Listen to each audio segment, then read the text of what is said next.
एक कमाल की खबर सामने आ रही है लेबनान की सरजमीन से। अमेरिका का इंतहाई खौफनाक बम क्या ईरान के पास चला गया है?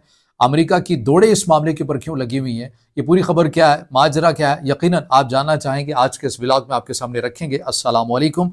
आज तारीख है 2 दिसंबर 2025 और मैं हूं रजा अब्बास। आपसे दरख्वास्त के वीडियो को लाइक और चैनल को सब्सक्राइब जरूर कीजिएगा। कहानी यहाँ से शुरू होती है जब गुज़श्ता हफ्ते एक खबर सामने आती है कि इसराइल की जानिब से लेबनान के दारुल हुकूमत बैरूत के जनूबी इलाके पर एक फ़ज़ाई हमला किया जाता है। अब चूंकि इस खबर की तस्दीक भी हो चुकी है, इसलिए जो इसराइल की तरफ से जो टारगेट था वो हिजबुल्लाह के आर्मी चीफ अली तबातबाई थे, और हिजबुल्लाह की तरफ से भी इस बात की तस्दीक कर दी गई कि इसराइल ने हमारे जो आर्मी चीफ थे उन्हें निशाना बनाया और वो इस हमले की जद में आए। हिजबुल्लाह आपको पता है कि वो तंजीम जो इसराइल जिसे अपने वजूद के लिए ख़तरा समझता है, और ये वो वजह है जिसे आलमी सतह के ऊपर कलअदम भी करार दिया गया है। अब मामला यहाँ पर नहीं है, यानी खबर का मरकज़ ये हमला नहीं है, लेकिन इसी हमले से एक बुनियादी तौर के ऊपर खबर सामने आया, और वो ये कि इसराइल ने जिस हिकमत अमली के तहत हिजबुल्लाह की एक अहम शख्सियत को, उनके आर्मी चीफ को निशाना बनाया, इसके अंदर जिस टेक्नोलॉजी का सहारा लिया गया वो अमेरिका की एक ऐसी टेक्नोलॉजी है जो कि जिसके ऊपर अमेरिका फ़ख्र करता है और काबिल फ़ख्र है, और दिफाई मैदान के अंदर उसे इनकलाब भी अपना करार देता है, और वो है GBU-39B बॉम है। और ये बॉम कहने को तो कोई इतना महंगा नहीं है, इंतहाई कम कीमत के ऊपर है, लेकिन ये इतना मौसर है कि इसके ऊपर अमेरिका जैसा जो मुल्क है जिसने बेशुमार किस्म की टेक्नोलॉजी बनाई है, वो भी इस टेक्नोलॉजी के ऊपर फ़ख्र करता है, और इसकी जो हिट रेशो है वो भी काफ़ी हद तक ज़्यादा है। यानी 100 में से अगर कोई आप नंबरिंग भी करें तो तकरीबन 95% तक तो इसकी हिट रेशो है कि जहाँ भी इसको अपने टारगेट के लिए भेजा गया है इसने अपना जो काम है वो पूरा कर दिखाया। अब हुआ यह है कि इसराइल की तरफ से इसी टेक्नोलॉजी, इसी बॉम्ब का इस्तेमाल किया गया, GBU-39B का, लेकिन इसमें से जो एक बॉम्ब था वो फटा ही नहीं। अब वो कहाँ चला गया? क्या वो हिजबुल्लाह उसको लेकर उड़ गई है, हिजबुल्लाह ने अपने पास महफूज कर लिया है? क्या वो लेबनान की हुकूमत के पास आ गया है?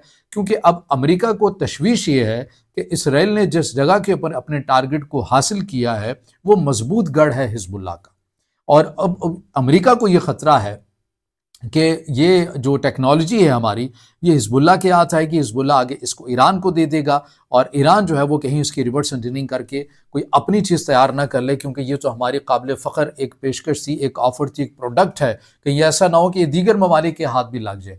अब हो क्या रहा है, अब इस जो बॉम्ब की या इस टेक्नोलॉजी की जो स्पेसिफिकेशन है, कैपेसिटी है, वो भी मैं आपके सामने रखता हूँ, फिर आपको वाकई सही मानों में समझ में आएगा कि अमेरिका की आखिर परेशानी की वजह क्या है। अब ये जो कोई बॉम्ब है ये कोई आम बॉम्ब नहीं है, जैसे कि मैंने कहा ये टेक्नोलॉजी का एक अहम शाहकार भी इसको माना जाता है।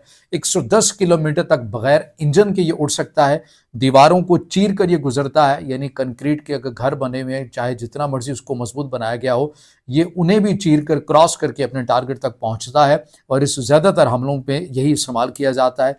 1 मीटर की दुरुस्तगी भी रखता है, और F-22 और F-35 जैसे जो कि अमेरिका के जदीद तरीन फाइटर जेट हैं, ये उनके अंदर भी नस्ब होता है। अब इनमें से एक बम फटा नहीं है, वो मुकम्मल हालत में बगैर नुकसान के हिजबुल्लाह के इलाकों में जाकर गिरा है, और यहीं से अमेरिका की तशवीश जो है वो आपको बढ़ती हुई नजर आ रही है।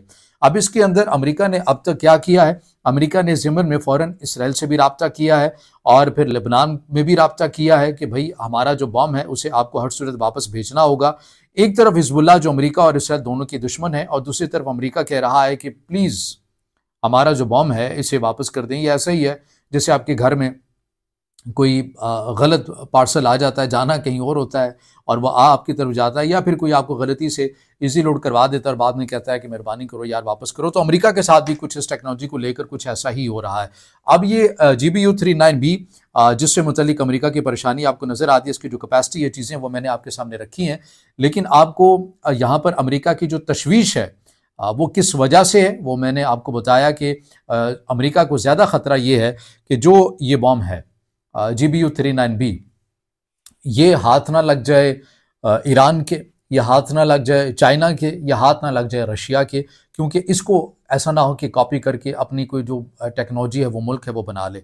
अब यह तारीख़ के अंदर ये ऐसा कोई वाक़या कोई पहली बार हुआ है नहीं, इससे पहले भी ऐसे कोई मुनफिद वाक़यात हुए हैं। अगर हुए हैं तो उनकी क्या डिटेल हमारे सामने आती है, वो ये है कि 2022 के अंदर F-35C साउथ चाइना सी में गिर गया था। अमेरिका ने चीन से पहले रिकवर करवाने के लिए पूरा अपना जो बहरी बेड़ा है वो यहाँ पर भेज दिया था। और फिर 2001 के अंदर हमने देखा कि एक EP-3 जासूस जहाज जो था वो हिनान में उतरा।